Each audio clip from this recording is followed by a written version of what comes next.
हरे कृष्ण राधे राधे। स्वागत है आप सभी का हमारे चैनल पर। आप सभी का दिन शुभ हो, मंगलमय हो। भगवान श्री कृष्ण और राधा रानी की कृपा हमेशा आप पर और आपके परिवार पर बनी रहे। आज के इस वीडियो में आप सुनेंगे कार्तिक मास के महात्म के 22वें और 23वें अध्याय की कथा। इसके साथ ही तुलसी चालीसा और तुलसी माँ की आरती भी सुनेंगे। तो इससे पहले कि मैं कथा शुरू करूं, आपसे एक ही अनुरोध है कि अगर अभी तक आपने चैनल को सब्सक्राइब नहीं किया है, पहली बार चैनल पर आए हैं, तो चैनल को सब्सक्राइब करके बेल आइकन पर क्लिक कर लीजिए। और अगर आज की कथा आपको पसंद आती है तो लाइक करके शेयर भी कर दीजिए। तो चलिए शुरू करते हैं आज की कथा। राजा पृथु बोले, हे नारद जी, आप कृपा करके मुझे ये बताइए कि वृंदा को मोहित करके विष्णु जी ने क्या किया और फिर वे कहाँ गए। तब नारद जी बोले, जब देवता शंकर जी की स्तुति करके मौन हो गए तो भगवान शंकर ने प्रसन्न होकर देवताओं से कहा कि हे ब्रह्मा आदि देवताओं, जलंधर तो मेरा ही अंश था। मैंने उसे तुम्हारे लिए नहीं मारा, अपितु यह तो मेरी सांसारिक लीला थी। फिर भी आप लोग ये सत्य कहिए कि इससे आप सुखी हुए कि नहीं। ब्रह्मा जी आदि देवताओं के नेत्र हर्ष से खिल गए और उन्होंने भगवान शिव को प्रणाम करके विष्णु जी का सारा वृत्तांत कह सुनाया, जो उन्होंने बड़े प्रयत्न से वृंदा को मोहित किया था। वह अग्नि में प्रवेश करके परम गति को प्राप्त हुई। देवताओं ने ये भी कहा कि तभी से वृंदा की सुंदरता पर मोहित हुए विष्णु जी उनकी चिता की राख लपेटे इधर से उधर घूमते हैं। अतः आप उन्हें समझाएं, क्योंकि यह चराचर प्रकृति सदा आपके अधीन है। देवताओं के इस प्रकार से वृत्तांत सुनकर शंकर जी ने उन्हें अपनी दुस्तर माया समझाई और कहा कि यह सारा जगत उसी के अधीन है। उसी से मोहित होकर विष्णु जी भी काम के वश में हो गए। परंतु महादेवी उमा त्रिदेवों की जननी, सबसे परे वह मूल प्रकृति परम मनोहर और वही गिरजा भी कहलाती हैं। विष्णु जी का मोह दूर करने के लिए आप सब उनकी शरण में जाइए। यदि वे प्रसन्न हो जाएंगी तो आपका काम पूरा हो जाएगा। भगवान शंकर की आज्ञा से सभी देवता भगवती का आदर करते हुए प्रकृति की मूल गौरी, लक्ष्मी और सरस्वती जी को प्रसन्न करने के लिए चले। उनके स्थान पर पहुंचकर उनकी बड़ी स्तुति की। तब सभी देवियां प्रकट हुईं और देवताओं से बोली, हे देवताओं, हम 3 प्रकार से तीनों गणों से पृथक होकर स्थित होती हैं। सत्य गण से गौरी, रजोगुण से ज्योति रूप है। आपने हमारी स्तुति की है, अतः हम तुम्हारी सभी मनोकामनाएं पूर्ण करेंगी। देवताओं ने भक्तिपूर्वक उन्हें आने का कारण बताया। तो देवियों ने उन्हें कुछ बीज देकर कहा कि इन्हें ले जाकर भगवान विष्णु को दे दो, तुम्हारे सारे काम सिद्ध हो जाएंगे। ब्रह्मा आदि देवता उन बीजों को लेकर भगवान विष्णु के पास गए। उन्होंने बीजों को वृंदा की चिता भूमि में डाल दिया, जिससे धात्री, मालती और तुलसी प्रकट हुई। विष्णु जी ने जैसे ही उन स्त्री रूप वाली वनस्पतियों को देखा तो वे उठ बैठे। कामासक्त चित्त से मोहित होकर उनसे याचना करने लगे। धात्री और तुलसी ने उनसे प्रीति की तो विष्णु उन्हें लेकर सारा दुख भूलकर देवताओं से नमस्कृत हो अपने लोक को चले गए और पहले की भांति सुखी होकर भगवान शंकर का स्मरण करने लगे। ये सुंदर आख्यान भगवान शिव की भक्ति देने वाला है। 23वां अध्याय। नारद जी राजा पृथु से बोले, हे राजन, वहाँ उन बोए हुए बीजों से धात्री अर्थात आंवला, मालती और तुलसी वनस्पतियाँ उत्पन्न हुई। वे इस प्रकार हैं।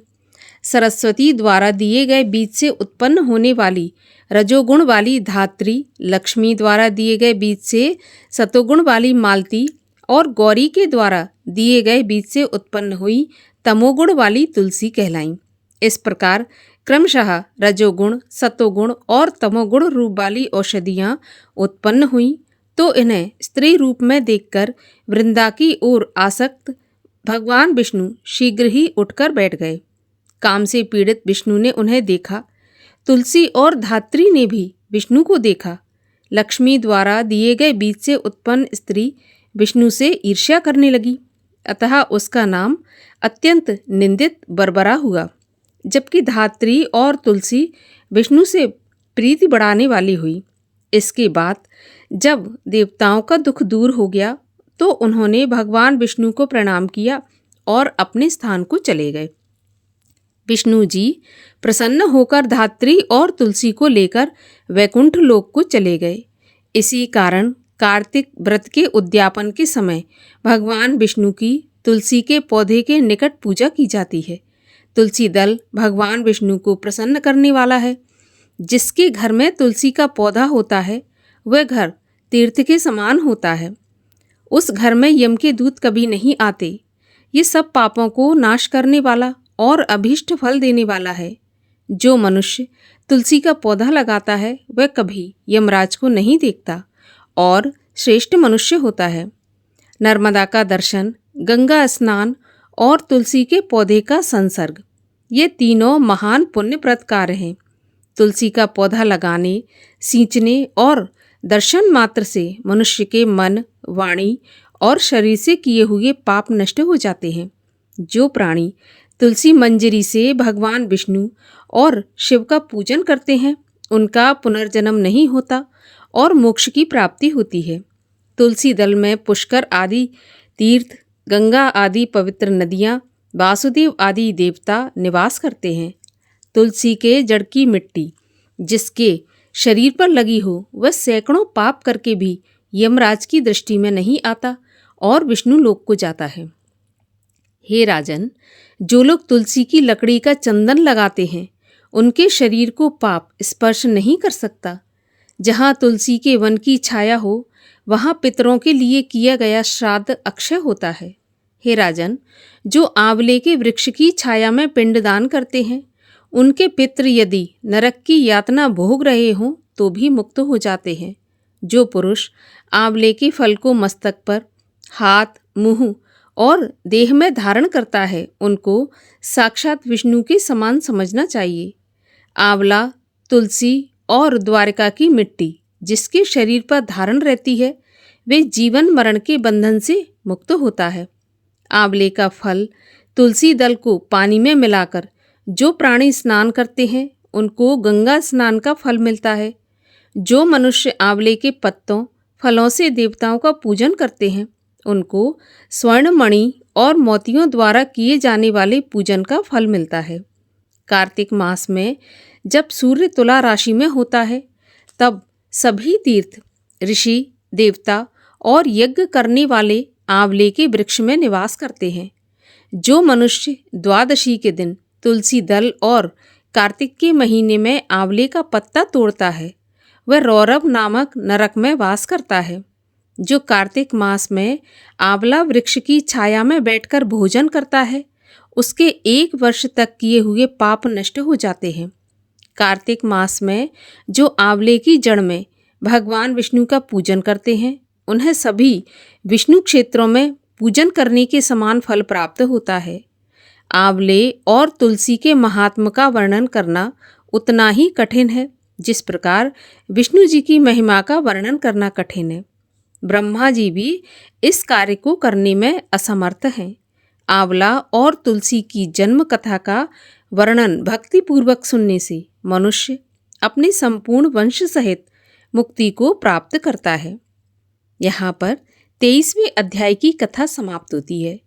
24वें अध्याय की कथा सुनने के लिए चैनल से जुड़े रहिए और चैनल को सब्सक्राइब कर लीजिए। श्री तुलसी चालीसा। श्री तुलसी महारानी करूं विनय सिर नाय, जो मम संकट हो विकट दीजय मात नशाय। नमो नमो तुलसी महारानी, महिमा अमित न जाए बखानी, दियो विष्णु तुमको सम्माना, जग में छायो सुयश महाना। विष्णु प्रिया जय जयति भवानी, तिहूँ लोक की हो सुख खानी। भगवत पूजा कर जो कोई, बिना तुम्हारे सफल न होई। जिन घर तब नहीं होए निवासा, उस पर करहि विष्णु नहीं वासा। करे सदा जो तव नित सुमिरन, तेहि के काज होए सब पूरन। कार्तिक मास महात्म तुम्हारा, ताको जानत सब संसारा। तब पूजन जो करें कुंवारी, पावे सुंदर वर सुकुमारी। कर जो पूजा नित प्रति नारी, सुख संपत्ति से होए सुखारी। वृद्ध नारी करे जो पूजन, मिले भक्ति होवे पुलकित मन। श्रद्धा से पूजे जो कोई, भवनिध से तर जावे सोई। कथा भागवत यज्ञ करावे, तुम बिन नहीं सफलता पावे। छायो तब प्रताप जग भारी, ध्यावत तुम ही सकल चित धारी। तुम्ही माति यंत्रन तंत्रन में, सकल काज सिद्ध होवे क्षण में। औषधि रूप आप हो माता, सब जग में तब यश विख्याता। देव ऋषि मुनि और तपधारी, करत सदा तब जय जयकारी। वेद पुराणन तब यश गावा, महिमा अगम पार नहीं पावा। नमो नमो जय जय सुख कारण, नमो नमो जय दुख निवारण। नमो नमो सुख संपत्ति देनी, नमो नमो अग काठन चेनी। नमो नमो भक्तन दुख हरिनी, नमो नमो दुष्टन मद छेनी। नमो नमो भव पार उतारन, नमो नमो परलोक सुधारन। नमो नमो निज भक्त उबारन, नमो नमो जन काज संवारन।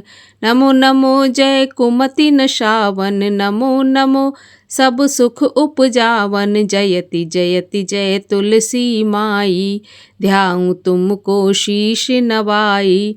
निज जन जान मोहे अपनाओ, बिगड़े काज आप बनाओ। करूँ विनय मैं मात तुम्हारी, पूरन आशा करहूँ हमारी। शरण चरण कर जोर मनाऊँ, निश दिन तेरे ही गुण गाऊँ। करहूँ मात अब मोह पर दया, निर्मल होय सकल मम काया। मांगू मात यही वर दीजय, सकल मनोरथ पूर्ण कीजय। जानू नहीं कुछ नेम अचारा, क्षमहु मात अपराध हमारा। बारह मास करे जो पूजा, तासम जग में और न दूजा। प्रथम ही गंगा जल मंगवावे, फिर सुंदर स्नान करावे। चंदन अक्षत पुष्प चढ़ावे, धूप दीप नैवेद्य लगावे। करे आचमन गंगा जल से, ध्यान धरे हृदय निर्मल से। पाठ करे फिर चालीसा की, स्तुति करे मात तुलसा की। एह विध पूजा करे हमेशा, ताके तन नहीं रहे कलेशा। करे मास कार्तिक का साधन, सोवे नित पवित्र सिद्ध होई जाई। है यह कथा महासुखदाई, पढ़े सुने सो भव तर जाई। यह श्री तुलसी चालीसा, पाठ करे जो कोई। गोविंद सो फल पावहीं, जो मन इच्छा होय। तुलसी मैया की आरती। जय जय तुलसी माता, सब जग की सुखदाता। सब योगों से ऊपर, सब लोगों के ऊपर। रुज से रक्षा करके भव त्राता, ओम जय तुलसी माता। बटुपुत्री हे श्यामा, सुरवल्ली है ग्राम्या, विष्णु प्रिय जो तुमको सेवे सो तर जाता। ओम जय तुलसी माता। हरि के शीश विराजत, त्रिभुवन से हो वंदित। पतित जनों की तारिणी तुम हो विख्याता। ओम जय तुलसी माता।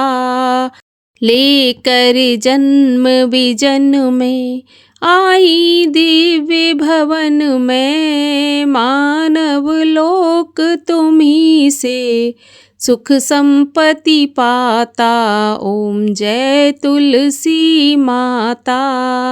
हरि को तुम अति प्यारी, श्याम वरण कुमारी। प्रेम अजब है उनका, तुमसे कैसा नाता। ओम जय तुलसी माता। बोलिए तुलसी मैया की जय, भगवान विष्णु की जय, कार्तिक मास की जय।